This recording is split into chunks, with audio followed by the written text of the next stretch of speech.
సీరియస్గా పోతుంది. వాళ్ళకి ఇప్పటికన్నా కానీ కన్ను తెరిస్తే మంచిగా ఉంటుంది. కానీ తప్పకుండా ఈ సమాజము మీకు భవిష్యత్తులో మాత్రము మీ పీఠాలుగా కదిలిపోతాయి, అది గుర్తుంచుకోండి.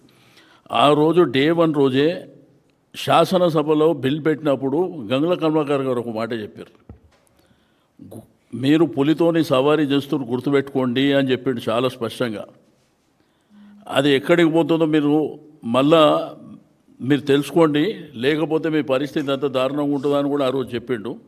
సేమ్ అది ఇక్కడనే వచ్చింది. అంతా మా దగ్గర యూనిటీ లేకపోతే గతంలో ఉన్నటువంటి పరిస్థితులను బట్టి ఏదో లైట్గా ఉంటుందని చెప్పి గవర్నమెంటే కాదు చాలామంది అనుకుంటారు. బట్ ఇది మరొక తెలంగాణ ఉద్యమం కాబోతుంది, గుర్తుపెట్టుకోండి. ఓకే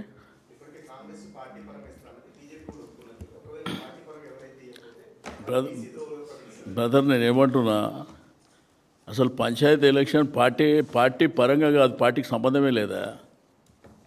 నువ్వు కూడా రేవంత్ రెడ్డి లాగా నేను చెప్తే నేను ఏం మాట్లాడాలి? అసలు పార్టీ గుర్తే ఉండదు, బీఫామ్ పార్టీ గుర్తే ఉండదు. కాబట్టి అసలు బీఫామ్ పార్టీ గుర్తు ఉంటుంది. ఏదో హరీబరిగా ఏదో మళ్ళీ ఒకసారి మోసం చేయాలన్న ప్రయత్నం జరిగితే మాత్రం రేపు కార్యాచరణ ఒకటి తయారు చేస్తున్నాం. తప్పకుండా రాష్ట్రంలో ఉన్నటువంటి బీసీ సమాజంలో ఉన్నటువంటి ఇంటలెక్చువల్స్ కానీ, స్టూడెంట్స్ కానివ్వండి, మేధావులు కానివ్వండి, అన్ని పొలిటికల్ పార్టీకి సంబంధించినటువంటి బీసీ సమాజాన్ని మేల్కొల్పుతాం. మాతో పాటు ఏంటంటే ఎస్సీ ఎస్టీ మైనార్టీలను కూడా మేము తీసుకొని పోరాటం చాలా సీరియస్గా చేస్తాం. వాళ్ళు ఇప్పటికైనా ఇది సీరియస్గా కాబోతుందని ఇప్పటికన్నా మరి తెలుసుకొని రెక్టిఫై చేసుకొని ఎట్లా ఏంది అనేటువంటిది చేసుకుంటే అది ఆగుతుంది. కానీ ఇంకా ఇక డ్రామాలు ఏంది అనేది, ఇప్పుడు ఇదే ఆర్ కృష్ణయ్య గారు, జాజుల శ్రీనివాస్ గౌడ్ గారు, మీరే వాళ్ళ స్టేట్మెంట్లు చూసారు. ఆ రోజు ఏదో అసెంబ్లీలో పెట్టిన తీర్మానం విషయంలో చూసిర్రు, తర్వాత వాళ్ళు ఇచ్చిన జీవోల విషయంలో చూసిర్రు, వాళ్ళు ఆ రోజు పాలాభిషేకాలలో కానీ లేకపోతే కంగ్రాచులేట్ చెప్పడంలో కూడా చూసారు. బట్ ఈ 4-5 రోజుల నుంచి ఏం మాట్లాడుతున్నారు కూడా చూస్తారు. కాబట్టి వాళ్ళను కూడా మోసం చేశారు మాటలల్లో. కాబట్టి అందరినీ కలుపుకుంటాం మేము. రేమేమో మా పార్టీ ముఖ్య నాయకులతో ఫస్ట్ చర్చలు జరుగుతాయి. తర్వాత జిల్లాల వారీగా ఇంటలెక్చువల్స్ కానివ్వండి, స్టూడెంట్స్ కానివ్వండి, అందరూ మేధావులతోని అన్ని రాజకీయ పక్షాలతోని కూడా రౌండ్ టేబుల్స్ జరుగుతాయి. రెండోది భారీ బహిరంగ సభలు కూడా మరి ప్లాన్ చేసుకొని తప్పకుండా నేను ఈ ప్రభుత్వానికి, రేవంత్ రెడ్డి గారికి హెచ్చరిక చేస్తున్నా. మీ రాహుల్ గాంధీ గారు ఇక్కడ ఆల్రెడీ బీసీ రిజర్వేషన్ అమలైపోయింది 42% అని చెప్పి బీహార్ ఎలక్షన్లో కూడా చెప్పుకోండి. మీ దగ్గర ఆ వీడియోస్ కూడా ఉన్నాయి. అంటే ఇక్కడ ఇంత పెద్ద ఎత్తున మోసం చేసేటువంటి మీ చేతిలో ఉన్నాయేమో మేము చేయమంటారు. మీరు ఆ కామన్ డిక్లరేషన్ అక్కడ ఉన్న ముఖ్యమంత్రి సిద్దిరామయ్య కర్ణాటక, ఆయన అప్పటికీ చీఫ్ మినిస్టర్ ఉన్నాడు, ఆయనతో అబద్ధాలని చెప్పించారు. సప్లాన్ అన్నారు, ప్రతి సంవత్సరం 20,000 కోట్లు అన్నారు, ఎంబీసీ మంత్రిత్వ శాఖ అన్నారు, కుల వృత్తులను ప్రోత్సహిస్తామన్నారు. ఏ ఒక్కటి కూడా చేయకుండా ఇట్లా మోసం చేసి, ఒకటేమో సరే అవి చట్టపరంగా ఉన్నటువంటి అంశాలు, అవి చట్టపరంగా ఉన్నాయి.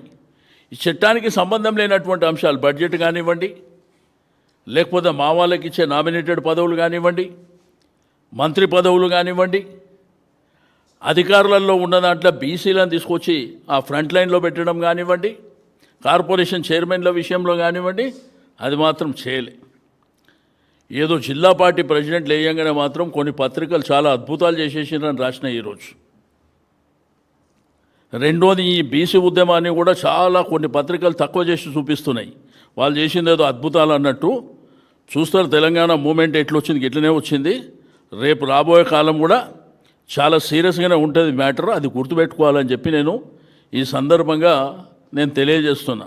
బట్ ప్రభుత్వానికి కూడా నేను అల్టిమేట్గా చెప్పేది ఒకటే, మీరు ఇది మామూలుగా ఉందనుకుంటారు. ఏదో మీద మీద వీళ్ళ దగ్గర ఐక్యత ఉండదు కాబట్టి ఇప్పటిదాకా 75 ఏళ్ళు ఎట్లయితే ఒకరికి ఫిట్టింగ్ పెట్టి డ్రామాలు నడిపించినామో ఇప్పుడు అట్లా అనుకుంటారు. కానీ ఇప్పుడు మీరు ఫిట్టింగ్ పెట్టినా ఎవ్వరు కూడా వినే పరిస్థితిలో లేరు. గ్రామీణ ప్రాంతం నుంచి పట్టణ ప్రాంతం హైదరాబాద్ వరకు నేను ఒకటే చెప్తున్నా, భవిష్యత్తులో భూకంపం సృష్టిస్తాం. అధికార పీఠాలు కూడా కదిలిపోతే గుర్తుపెట్టుకోవాలని చెప్పి నేను ఈ సందర్భంగా తెలియజేస్తున్నా. Thank you. ఏమా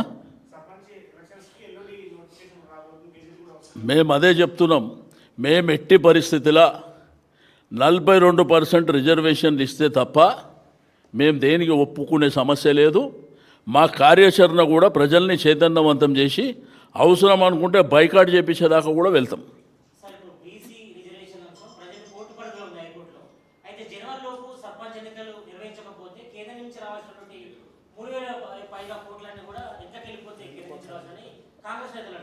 మా ఆత్మగౌరవం అనేది మాకు ఇంపార్టెంట్.